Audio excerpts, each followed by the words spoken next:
একটু অসাবধানতার কারণে যে কত বড় ক্ষতি হয়ে যেতে পারে তা আজকে হাড়ে হাড়ে টের পাইলাম। হ্যালো গাইস, আসসালামু আলাইকুম। কেমন আছেন আপনারা? বউয়ের আজকে কড়া নির্দেশ ছিল ভার্সিটি থেকে আসার সময় যেন মুরগি কিনে অবশ্যই নিয়ে আসি। সিটি ক্লাস শেষ করে আসার পথে আমি মুরগির দোকানে মুরগি কিনতে দাঁড়াইতেই ঝড়ো বৃষ্টি শুরু হয়ে যায়। তো মুরগির দোকানের এখানে ছাউনি দেওয়া ছিল, সেই জন্য আমি অল্প ভিজতেছিলাম, বাট বৃষ্টি অনেকক্ষণ ধরে হচ্ছিল, সেজন্য আমি আর দাঁড়াই নাই। মুরগি কিনেই আমি বাড়ির উদ্দেশ্যে রওনা হয়ে পড়ি ভিজতে ভিজতে। আর বাসায় এসেই তো আমার মনটা একদমই খারাপ হয়ে যায়, কারণ আম্মার শরীর হঠাৎ করে অনেক বেশি খারাপ হয়ে গেছে। ঠিক মতো উঠে দাঁড়াইতেও পারতেছিল না, তার শরীরের অবস্থা এতটা খারাপ হয়ে গেছে। এই জন্য আজকে বাসার সকল দায়িত্ব আমার বউয়ের উপরে চলে আসছে। মুরগি কুটা বাসা থেকে শুরু করে রান্না পর্যন্ত সব আজকে সেই করছে। আজকে বেশ অনেকদিন পর বউয়ের হাতের রান্না খাবো, তাও মুরগির মাংস। ভেবে ভালোই লাগতেছিল। আর আমার বউ মাশাল্লাহ অনেক ভালো রান্না করে। তার আগের কোনো এক্সপিরিয়েন্স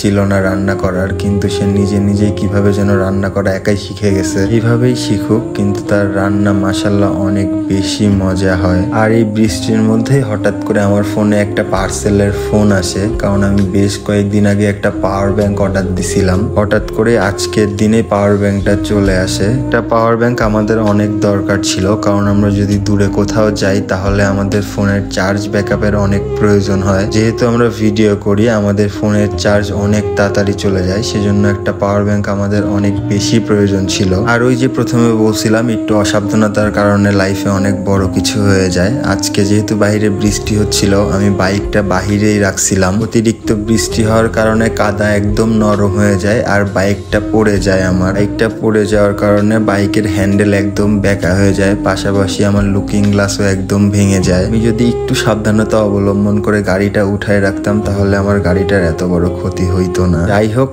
গাড়িটা ঠিক করা শেষে আমি আর আমার বউ সিএমবিতে চলে আসি, কারণ আমরা অনেক দিন ধরে সিএমবির স্পেশাল মিষ্টি পুরি খাইতে চাচ্ছিলাম, কিন্তু কেন জানি সময় করে উঠতে পারতেছিলাম না। সেই জন্য আজকে যেহেতু সুযোগ পাইছি, সেহেতু খাইতে চলে আসছি। আমরা খাওয়া দাওয়া শেষ করে আমরা ঘোরাঘুরি করতেছিলাম, এর মধ্যে আবারও আমরা বৃষ্টির কবলে পড়ে যাই।